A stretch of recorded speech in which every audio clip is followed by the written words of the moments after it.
You are dead certain you see the world exactly as it is, clear, objective, unfiltered, like you're looking at reality through a clean pane of glass.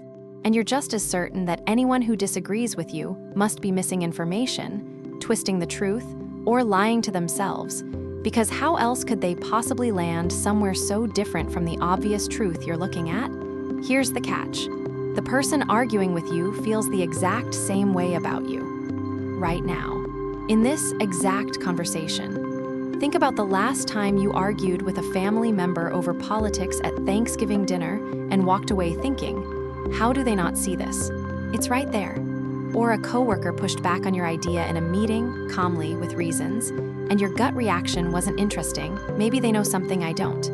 It was, they're just being difficult, or they didn't actually read the proposal.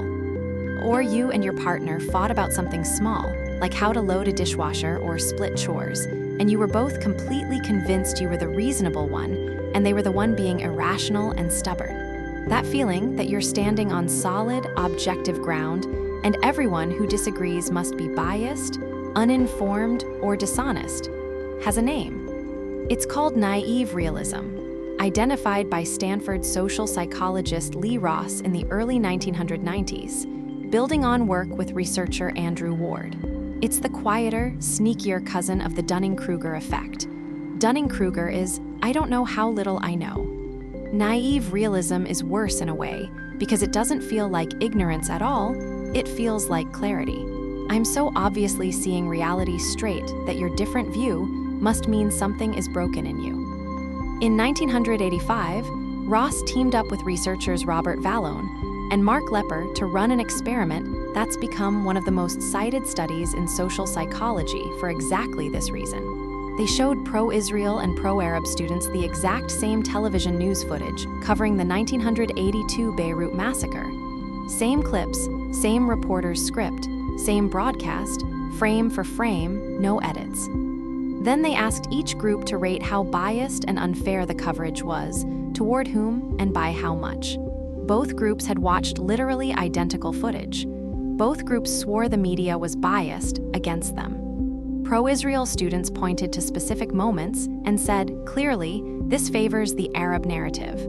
Pro-Arab students pointed to those same moments and said, clearly, this favors the Israeli narrative. Same video, opposite conclusions, and both sides equally convinced they alone were the objective viewers being victimized by a distorted, dishonest broadcast. Have you ever watched the same news clip or read the same headline as someone with different politics and walked away with the exact opposite read on who it was unfair to? A decade later, Ross ran a second study, this one with researchers Robert Robinson, Dasher Keltner, and Andrew Ward, focused on the abortion debate. They asked pro-choice and pro-life participants to estimate the other side's actual underlying beliefs and motivations. Both groups didn't just disagree with each other on the issue itself. They wildly overestimated how extreme, rigid, and ideologically driven the opposing side truly was, while describing their own position as a careful, measured, almost reluctant conclusion drawn from the facts.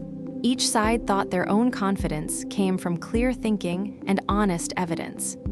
Each side thought the other side's identical level of confidence came from bias, groupthink, or dishonesty. Have you ever assumed the person disagreeing with you online was some kind of extremist or a bad faith troll, only to actually message them, and find out their real position was way more reasonable and nuanced than the version you'd built up in your head? Here's why your brain does this to you, over and over, without ever flagging it as a problem. Naive realism runs on one simple, invisible assumption sitting underneath almost every argument you've ever had. I perceive things as they truly are, therefore my view is reality itself, and any competing view must come from a broken lens, bad information, self-interest, or dishonesty. It never occurs to your brain that your own lens might be tinted too, because you can't see your own filter from the inside. You're using it to look at everything else, including the disagreement itself. For most of human history, this shortcut was actually useful. Groups that acted fast and decisively, trusting their shared read of a threat, a rival tribe, a food source, a coming storm, survived better than groups paralyzed by constant self-doubt about whether their perception was accurate. Confidently believing your side sees clearly and the other side doesn't was social glue. It held tribes together, ended arguments quickly, and got people moving in one direction instead of stuck arguing about whose eyes were lying. The problem is that today you're rarely deciding whether to run from a predator. You're deciding whether your cousin, your coworker, or a stranger on your feed is a bad person for holding a different opinion on tax policy or which restaurant to pick. And the same ancient shortcut that once kept your ancestors alive now just makes you worse at listening, worse at negotiating, and quicker to write people off entirely. So here's the 2-second gut check, and it's specific enough to actually use mid-argument.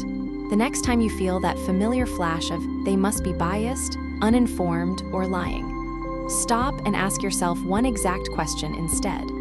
What information, background, or lived experience would I need to have gone through to end up honestly believing exactly what they believe right now?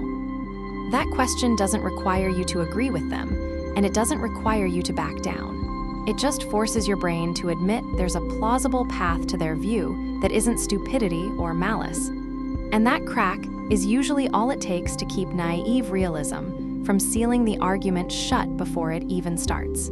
So tell us about it. Who's the person in your life who is absolutely, unshakably convinced they are the objective one, the reasonable one, the one just seeing the facts, while everyone around them is somehow the biased, brainwashed one? Tag them kindly, or tell us the actual story of the argument that finally made you realize you might have been doing the exact same thing they were.